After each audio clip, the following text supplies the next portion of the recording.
너무 당연해 보이는 말이기는 한데 솔로몬은 말하기를 범사에는 기한이 있고 만사에는 다 때가 있다고 했습니다. 사람이 날 때가 있으면 죽을 때가 있고 심을 때가 있으면 심은 것을 뽑을 때가 있습니다. 찾을 때가 있고 잃을 때가 있으며 지킬 때가 있고 버릴 때가 있습니다. 찢을 때가 있으면 꿰맬 때가 있다고 했습니다. 그런데 솔로몬이 이 때에 관한 이야기를 하면서 내린 결론은 하나님이 모든 것을 지으시되 때를 따라 아름답게 하셨고 또 사람들에게는 영원을 사모하는 마음을 주셨다라고 아주 애매하게 이 때에 관한 이야기의 결론을 내리고 있습니다. 제가 이해하기에 솔로몬이 이 때에 관한 이야기를 하면서 하고 싶었던 말은 단순히 인생에는 다 그렇게 때가 있더라고 하는 어떤 그 인생사의 observation의 결과를 말하고 있는 것이 아니라 이 때에 관해서 말했던 이유는 모든 것이 하나님의 주권적인 섭리 가운데 이루어지고 있기 때문에 그 하나님을 경외함이 가장 귀한 것이라는 것을 말하기 위해서였습니다.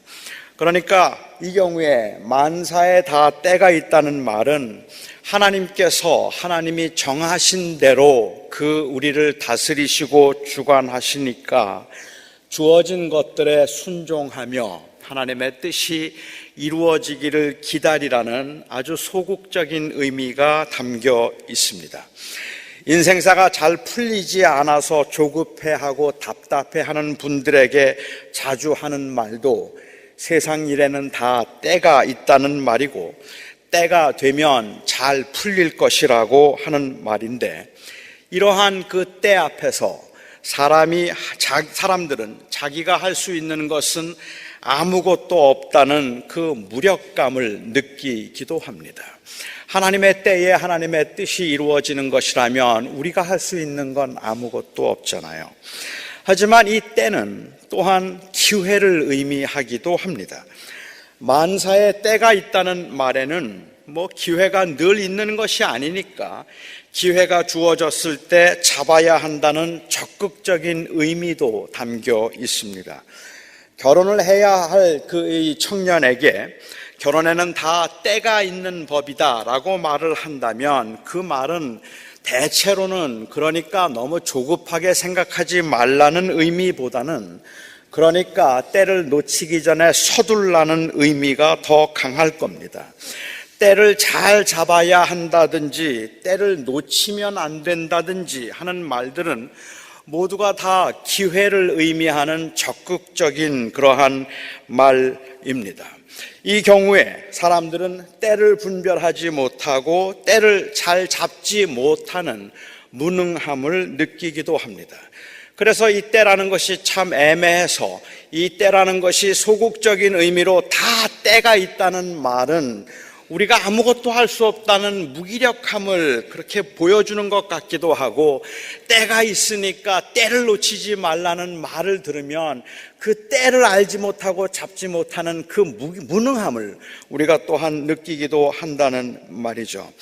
우리들의 지난 날들을 돌아보면 사람의 성공과 실패를 결정하는 것은 언제나 능력만은 아니었던 것 같고 사실은 기회였다 싶기도 합니다.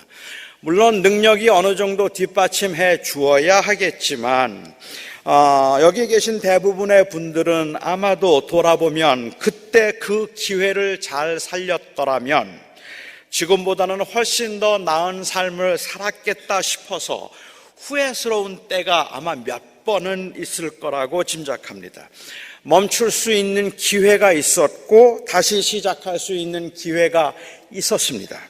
그때는 너무 늦었다 생각해서 시작하지 못했지만 그때 시작했더라면 하는 후회가 아마 여러분들에게는 있을 겁니다. 돌아갈 수 있는 기회가 있었고 돌아가지 않아도 될 기회도 있었습니다. 하지만 그렇게 돌아보면 그때가 그 기회였는데 그걸 놓쳤다고 아쉬워하지만 그건 지나고 나서 돌이켜보니까 그런 것이고 주어진 현실에서 그 때를 알아서 기회를 놓치지 않는다는 건 굉장히 어려운 일입니다. 작년에 제가 북경에 갔더니 그 북경에 있는 교민들이 아주 고민이 많았습니다. 북경의 집값이 올라도 너무 많이 올라서 조만간 거품이 빠지고 파경이 오겠다 싶기는 한데, 그래서 그 교민들은 대체로 다 빨리 집을 팔아야 된다는 생각은 하고 있었는데, 지금이 적기인지 아니면 조금 더 있다가 파는 게 좋을지 모르겠다는 게 그분들의 고민이었습니다. 가령 이 집값이 계속해서 오르다가 2016년 8월 15일에 갑자기 집값이 반값으로 된다면 2016년 8월 14일에 집을 판 사람은 때를 잘 맞춘 사람이고 8월 16일에 판 사람은 때를 놓친 사람입니다. 그러니 그 때를 어찌 알겠느냐는 말이죠. 제가 남들보다 5분만 먼저 그 때를 알아도 저는 아마 어렵지 않게 부자가 될 수 있을 것이고 인생을 비교적 편하게 살 수 있을 것 같아요. 기도를 통해서 제가 만일 이런 예지의 능력을 가질 수만 있다면, 그 때를 잘 분별할 수만 있다면 저는 40일 금식 기도라도 해볼만 하다고 생각합니다. 그리고 참으로 애석하고 죄송한 것은 많은 교인들은 목사가 이 때를 알고 있다고 생각하는 것 같아요. 그래서 자꾸만 저에게 와서 지금 이때가 그때입니까를 자꾸 묻는 분들이 계시는데, 지금 그 가게를 사야 되겠습니까? 라든지 아니면 어떻게 하면 좋겠는가 묻는 분들이 계시는데, 이게 아무리 기도해도 그때를 모르겠으니 참 난감하기 이를 데 없다는 말입니다. 때를 잘 잡으라고 하지만 또한 동시에 그 때가 하나님께 속했다 하셨으니 이게 참 애매한 일이 아닐 수가 없습니다. 우리가 아무리 애를 쓰고 노력을 한다고 할지라도 하나님의 때가 다 있는 것이라면 인간이 할 수 있는 일은 별로 없다 생각되기도 하고, 주어진 그 모든 기회들을 우리가 최선을 다해서 살려야만 한다는 그러한 면에서 생각해 보면 우리는 너무 조급하기는 한데 도대체 어떻게 그 때를 알 수 있을까가 혼란스러워서 매우 애매합니다. 저는 바로 이 긴장 때문에 이 때가 가지고 있는 적극적인 의미와 그리고 또한 소극적인 의미의 긴장 때문에 그 때를 아는 것보다 훨씬 더 중요한 것이 있다고 저는 생각을 했습니다. 오늘은 제가 그 이야기를 좀 여러분과 함께 나누어 보고 싶습니다. 예수님에게는 친동생들이 있었습니다. 몇 명의 동생이 있었는지는 우리가 정확하게 알 길이 없지만 마가복음 6장에 있는 기록을 보면 요셉, 야고보, 시몬, 유다, 적어도 4명 정도는 그 남동생이 있었던 것 같습니다.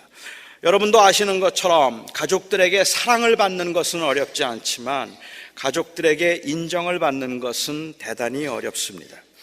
예수님께는 어린 시절부터 동생들이 보기에도 남들과는 좀 다른 특별한 부분들이 틀림없이 있었을 겁니다.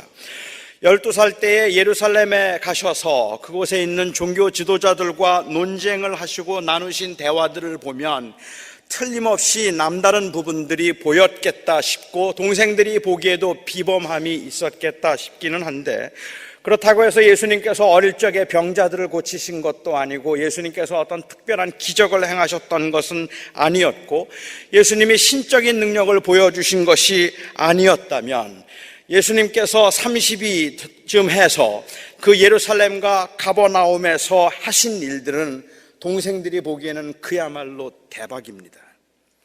도대체 어디에서 그런 신기한 기술을 배워온 겁니까?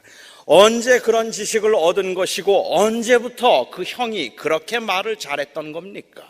언제부터 그렇게 많은 것들을 알고 있었을 뿐만 아니라 도대체 어디에서 무슨 일이 있었길래 그 형이 그렇게 놀라운 기적들을 행한단 말입니까? 마가복음에 보면 예수님께서 처음 제자들을 세우시고 병자들을 고치셨을 때 동생들의 반응은 아주 냉담했습니다. 주변 사람들이 예수님을 보고 미쳤다고 손가락질을 하고 비웃고 조롱하는 사람들이 있었고 예수님을 대적하는 사람들이 있었기 때문입니다. 그래서 이 동생들은 어머니와 함께 예수님을 찾으러 다니기도 하고 예수님을 억지로 집으로 데리고 가려고 한 적도 있습니다. 형이 집안 망신시키고 그리고 또한 그 집안 망신시키고 다니고 있다고 생각하고 또한 형이 하는 일들이 너무 무모하고 위험한 일들이라고 생각했기 때문일 것입니다. 처음에는 그렇게 형을 이해할 수가 없어서 형을 집에 두려고만 했고 사람들 앞에 나서는 형을 창피하게 생각했었지만 이제는 다릅니다. 비범한 면이 보이기는 했어도 얼마 전까지 그냥 평범한 형이었던 이 예수님이 갑자기 세간의 주목을 받기 시작하고 처음에는 욕을 하며 비웃던 사람들이 예수님을 왕을 삼겠다고 흥분하는 모습을 보았기 때문입니다.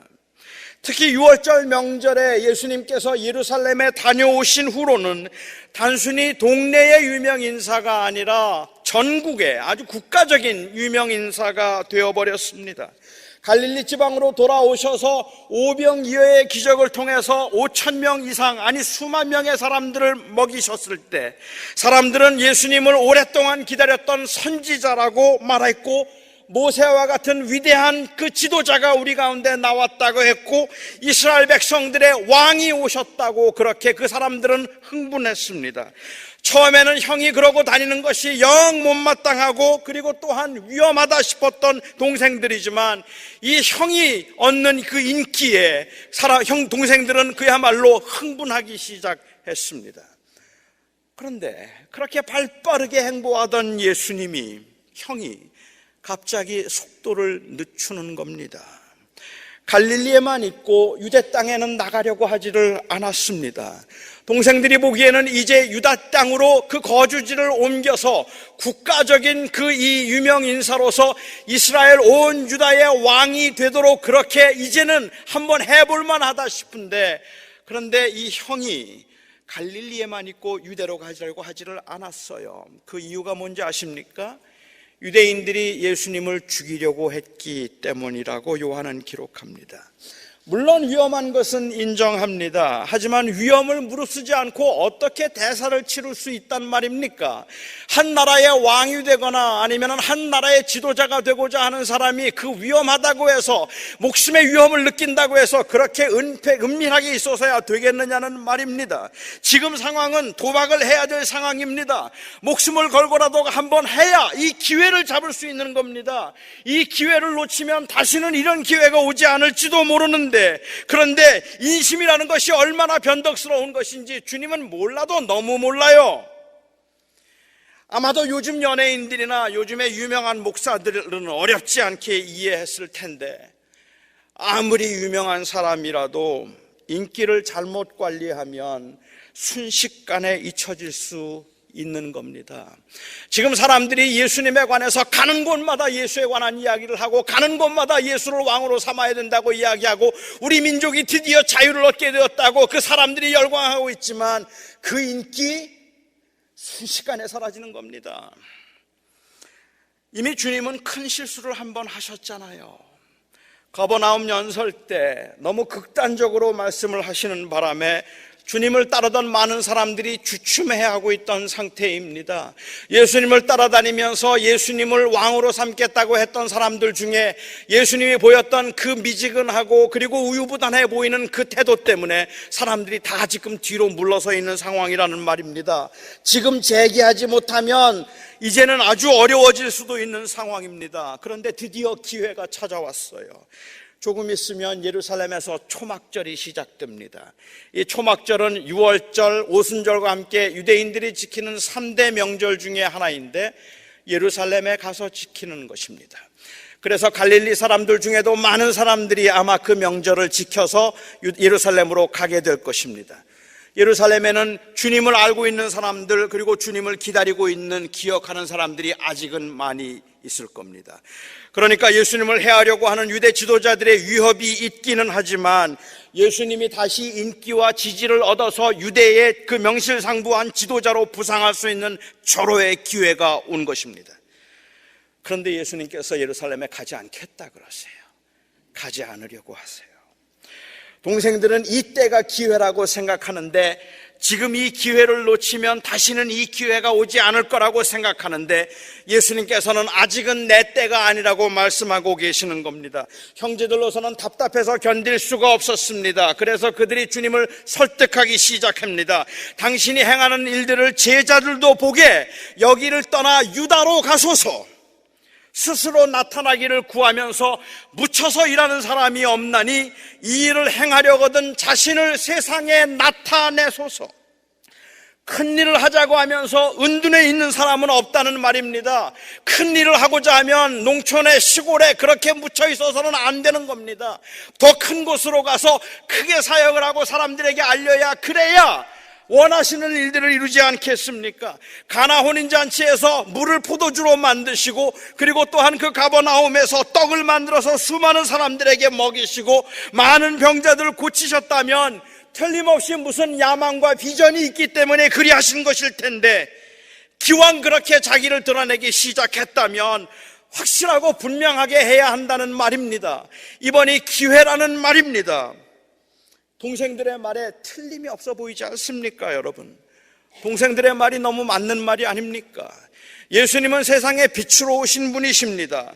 세상을 구원하기 위해서 이 땅에 오신 분입니다. 그렇다면 아무도 모르게 묻혀 있어서 사람들의 주목을 받지 못한다면, 그렇다면 세상을 구원할 수 없는 겁니다. 초막절에 예루살렘으로 가셔야 합니다. 그렇지 않으면 예수님이 잊혀질 수 있습니다. 예수님께서 마음에 품고 있는 것이 무엇이든 간에 그 큰 일을 이루려면 유다로 가셔야 합니다.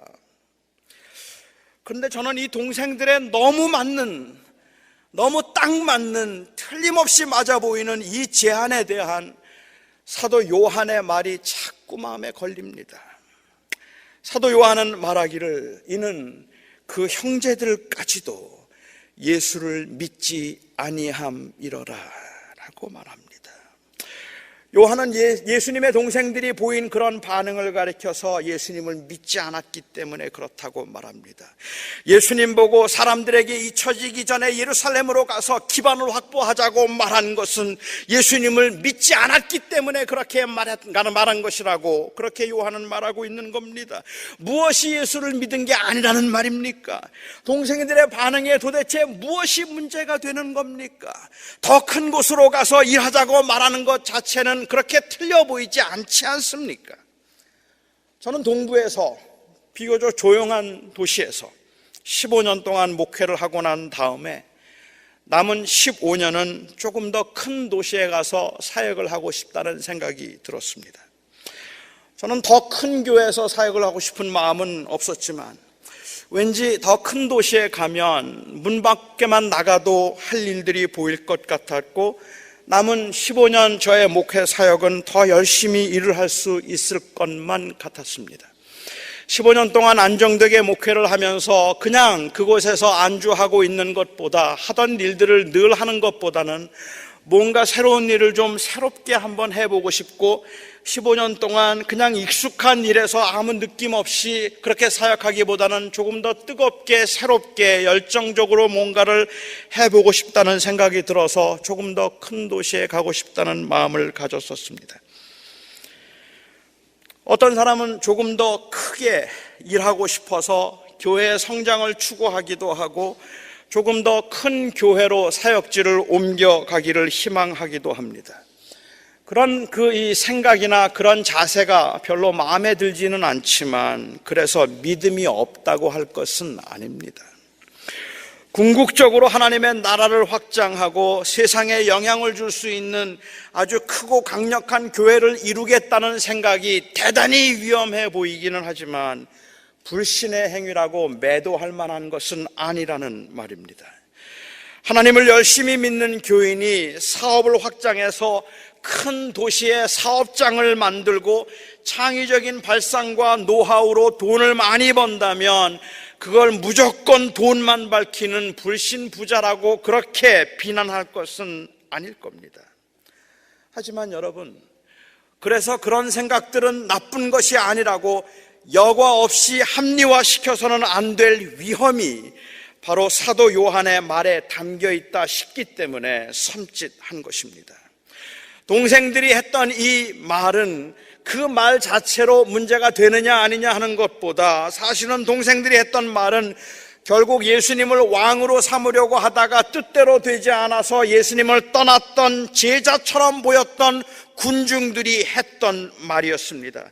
아니, 이 말은 지난 2000년 동안 예수님을 믿는다고 하면서 천국을 소망하는 나그네로서 그 나라를 소망하며 살고 싶었던 제자들의 모임이 아니라 이 땅에서 영광을 취하고 교세를 확장해서 누리며 살고 싶었던 사람들의 모임이었던 교회가 2000년 동안 했던 말이었습니다. 기독교가 영원한 하나님의 나라에 얼마나 지대한 관심을 가지고 있었습니까? 우리 교회들이 하나님의 나라와 영원한 생명에 얼마나 깊은 관심을 보였습니까? 교인들의 관심은 온통 이 세상에서의 형통과 누림에 있었음에도 불구하고, 그래서 진정 나그네로서 이 땅에서 어떻게 사명을 가지고 살아가야 하는가에는 아무런 관심이 없어도 그냥 교회에 열심히면 직분을 주고 집사 세우고 장로 세우고 목사 되게 만들고 대접을 해줘서 헌금을 많이 내도록 하고, 그래서 그들의 눈치를 보면서 교세를 확장하는 것에 혈안이 되었던 교회가 예수님에게 계속적으로 했던 말도 그 능력을 나타내소서 하는 말이었다는 말입니다. 당신이 하나님의 아들이라면 이 돌을 명하여 떡덩이 되게 하소서 하여 먹으라고 했던 마귀의 유혹을 마치 하나님의 지대한 사명이라도 되는 양 성공과 성장만을 추구하며 달려온 것이 오늘날 교회가 아니냐는 말입니다. 세상을 바꾸기 위해서는 힘이 필요하다고 하면서 낮은 곳에 머물기보다는 오히려 높은 것을 향해서만 달려간 모습이 그 능력을 세상에 나타내소서라고 했던 예수님의 동생들이 했던 말과 무엇이 다르냐는 말입니다. 아마 그들도 그렇게 말했겠죠. 형님, 다 좋습니다. 영생도 좋고 하나님 나라도 좋고 사랑도 좋고 천국도 좋은데 일단은 힘이 있어야 형님이 말하는 그 생명의 역사를 이룰 수 있지 않겠습니까? 형님, 다 좋습니다. 영원한 하나님의 나라에 소망을 두고 사는 거 좋지요. 그런데 이 땅에 사는 동안에 그래도 능력 있고 힘 있게 좀 멋지고 번들어지게 살아야 세상 사람들에게 전도도 하고 좀 폼나게 하나님의 능력을 보여줄 수 있는 거 아닙니까? 그런데 그곳에 그냥 그렇게 숨어 있어서 어떻게 하나님의 능력을 나타내려고 한다는 말입니까? 예루살렘으로 가소서. 그런데 요한이 단언합니다. 그들은 예수를 믿지 않았다. 요한은 그들이 가지고 있던 그 신념, 그 확신, 그리고 그 종교적인 열심은 믿음이 아니었다고 단언합니다. 그들이 뭘 믿지 않았다는 말일까요? 그들이 뭘 믿지 않았기 때문에 요한은 그들은 믿지 않았다고 단언하는 걸까요? 아니, 뭘 믿어야 믿음이라고 부르는 걸까요? 그들은 예수님의 능력을 믿었습니다. 그들은 예수님이 기적적으로 떡을 만들어내는 것도 목격했고 예수님이 병자들을 고치는 것도 보았습니다. 그들은 예수님이 세상을 바꿀 수 있는 분임도 믿었습니다. 그들은 예수님께는 신적인 능력이 있어서 기적을 행하시고 사람들의 마음을 감동하시고 사람들을 모아서 그 사람들로 하여금 예수님에게 헌신할 수 있는 그러한 능력과 지도력과 영향력이 있다는 것을 그들은 믿었습니다. 그래서 그들은 자기들의 목숨을 걸고라도 예수님과 함께 이 혁명을 이루고 싶었던 것입니다. 그래서 그들은 사람들이 예수님에게서 떠나는 것을 불안해했던 것입니다. 그런데 그들이 믿지 않았던 건 뭘까요? 그렇다면 그들은 영생을 믿지 않았습니다. 그들은 예수님이 영생을 주기 위해서 이 땅에 오셨다는 것을 믿지 않았습니다. 아직은 주님이 말씀하신 영생이나 천국에 그들이 인생의 궁극적인 목적과 최고의 그러한 의미를, 그 가치를 부여해서 헌신할 의도가 없었습니다. 그들은 그들에게 궁극적으로 필요한 것은 부자가 되는 것이 아니라 생명을 얻는 것, 세상에서 원하는 것을 할 수 있는 능력을 갖는 것이 아니라 하나님의 자녀가 되는 권세인 것을 그들은 믿지 않았습니다. 그렇기 때문에 그들은 예수님을 사랑한다고 따라다니다가 자기들에게 더 이상은 세상적인 유익이 없겠다 싶을 때 예수님을 모른다 할 수 있었습니다. 이거는 영원한 나라와 생명을 소망하지만 사는 게 너무 힘들어서 걱정이 되고 조금 더 가지고 싶고 누리고 싶은 욕망과 싸우는 것과는 아주 다른 것입니다. 예수님의 말씀을 들으며 약간의 호기심을 가질 수 있었겠죠. 지적인 호기심을 가지고 천국이란 있을까? 과연 영생은 무엇일까? 토론도 했을 겁니다. 하지만 그들은 근본적으로 영생에는 아무런 관심도 없었습니다. 예수님을 인격적으로 신뢰한 적이 그들에게는 없었습니다. 이런 심각한 때에 영생이니 하나님의 나라니 말하는 예수님이 그냥 답답하고 단순해 보였다는 말입니다. 지금이 영생 말할 때입니까? 지금이 하나님 나라 말할 때입니까? 지금이 천국 말할 때입니까? 지금이 복음 말할 때입니까? 지금은 우리가 어떻게 살아야 되느냐를 말해야 되고, 지금은 어떻게 하면 부자가 되는가를 말해야 되고, 지금은 일단은 어떻게 하면 내가 이 세상에서 누릴 수 있는가를 말해야 되는데, 이 억울하고 답답하고 이 엄청나게 손해본 상황에서 무슨 영생을 이야기한단 말입니까? 무슨 천국을 말한단 말입니까? 예수님께서 말씀하셨던 때는 고난과 십자가 그리고 부활로 영광을 받는 때였고, 그들이 말한 때는 권세와 부귀를 얻는 때였으니까 예수님의 말씀이 그들에게는 동문서답이었고 그들의 말도 예수님에게는 동문서답이었습니다. 미국의 유명한 기독교 작가인 랜디 알콘이라고 하는 분이 계십니다. 그분이 2달 동안 가족들과 함께 이집트에 단기 선교를 간 적이 있었답니다. 하루는 그곳에 있는 주민이 거의 폐허가 되다시피 한 포도원 이 구석으로 그 가족들을 인도했습니다. 그럼 묘비를 이렇게 보니까 그 묘비가 미국 낙농업의 재벌이었던 볼든가의 이 상속자 윌리엄 볼든의 묘비였습니다. 아니, 이 볼든 이 낙농업의 대부호의 상속자인 윌리엄 볼든의 이 묘비가 왜 여기에 있었을까? 윌리엄 볼든은 21살에 그 가정의 그 집안의 재산을 다 유산으로 상속을 받은 부자였습니다. 그런데 윌리엄 볼든은 전 재산을 선교단체에 기부를 하고 중국에 있는 마슬림들을 위한 선교사가 되겠다고 헌신을 했습니다. 그리고 그는 중국으로 가는 길에 아랍어를 배우기 위해서 이집트에 잠시 머물렀습니다. 하지만 이집트에 머무는 동안에 애석하게도 4개월 후에 척추 수막염이라는 병을 얻어서 25살의 나이에 그곳에서 죽었습니다. 이게 뭡니까? 이런 억울하고 이런 허망한 죽음이 세상에 어디에 있습니까? 그냥 미국에 있었더라면 이런 일 당하지 않았을 것 아닙니까? 인생의 의미를 찾아보겠다고 자기의 전 재산을 선교단체에 기부하고 중국 선교사로 헌신해서 아랍어 배우겠다고 그곳에서 그렇게 고생을 했으면 하나님께서 살려주셔서 의미 있고 보람 있는 삶을 살게 만드시거나 그를 통하여 영광을 받으셔야 되는 거 아닙니까?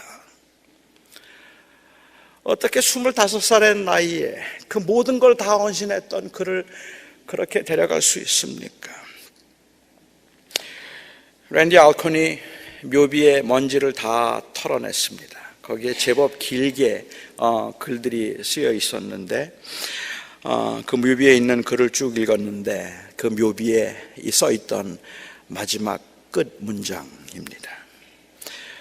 Apart from faith in Christ, there is no explanation for such a life. 그리스도 안에 있는 믿음 말고는 이런 인생에 대한 답이 없다. 아니, 이런 인생에 대한 설명이 없다. 여러분의 답답하고 억울하고 그 힘든 삶의 여정에 아무리 애를 써도 안 되고 최선을 다했지만 항상 때를 놓친 것 같아서 후회스럽고 수고와 슬픔뿐인 여러분의 삶에서도 예수님이 말씀하신 이 생명이 아니라면 내 인생에 어떤 설명도 없습니다 라는 이 말이 사실이 아닙니까? 아마 그건 그래서일걸요. 아마 하나님께서 먼저 그 가족을 데려가신 건 이래서일걸요. 아마도 하나님께서 이런 계획이 있어서 그렇게 하셨을걸요. 많은 설명들을 하지만 어떤 것도 마음에 와 닿는 설명이 없어요. 왜 나는 이런 고난을 당해야 하는지, 왜 나는 이렇게 힘들게 살아야 하는지, 왜 내가 이렇게 아무것도 없이 이런 힘든 인생을 살게 되었는지, 도대체 뭘 잘못해서 그런 건지, 언제 내가 그 때를 놓친 것인지, 그렇다면 그 때를 놓치지 않기 위해서 나는 무엇을 했어야 했는지, 아무리 돌아보아도, 아무리 생각해 보아도, 아무리 사람들이 말해주어도, 설교를 100번 듣고 1000번을 들어도 설명이 없어요. 그런데 거기에 설명이 하나밖에 없어요. 내가 너를 위하여 죽었으니 내가 너에게 영원한 생명을 주었다. 이건 말고는 아무것도 설명이 안 돼요. 이 윌리엄 볼든에게 25살에 그 척추 수막염으로 죽은 그 윌리엄 볼든에게 그가 그렇게 죽은 이유가 무엇이라고 아무리 설명을 해도 그에게 줄 수 있는 유일한 설명은 그에게 영원한 생명이 있었다. 이것 말고는 없단 말입니다. 이것 말고는 없단 말입니다.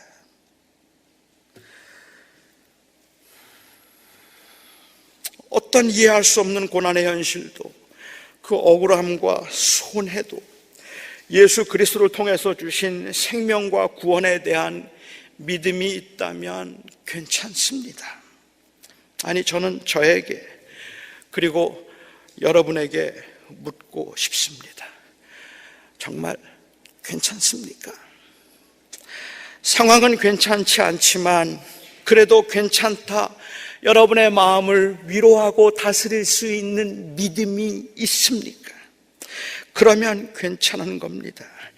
이 세상에서 부귀와 권세를 누리지 못해도, 아니 그 반대로 낮은 곳에서 연명하듯이 살아도 감히 괜찮다 말할 수 있는 겁니다. 다 잃어버렸는데 괜찮으세요? 아무것도 손에 남지 않게 되었는데 괜찮으세요? 정말로 내가 이 고생하면서 힘들게 살아도 그 삶의 의미가 무엇인지조차 모를 만큼이나 허망하게 되었는데 괜찮으세요? 그동안 고생하면서, 그동안 수고하면서 땀 흘려서 그렇게 열심히 살았는데 남는 것은 그냥 다 시들어진 것 같은, 그렇게 점점 더 쇠약해져가는 몸 하나 남은 것 같다 싶은데 괜찮으세요? 아무도 여러분들을 알아주지 않는 것 같아서, 아무도 여러분들의 그 고통과 여러분들의 그 헌신을 알아주지 않는 것 같아서 사람들의 기억 속에서 잊혀져 가고 있는 것 같은데 괜찮으세요? 많이 힘들지만, 그런데 그것을 괜찮다고 말할 수 있는, 아니 괜찮다고 우리의 마음을 다스릴 수 있는 이 믿음이 우리 안에 있는가가 중요한 것입니다.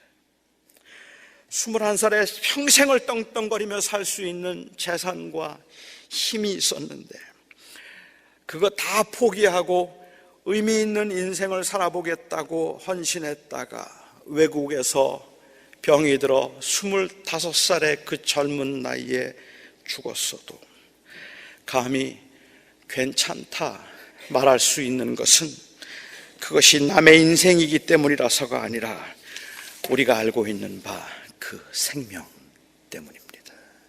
그 믿음 때문입니다.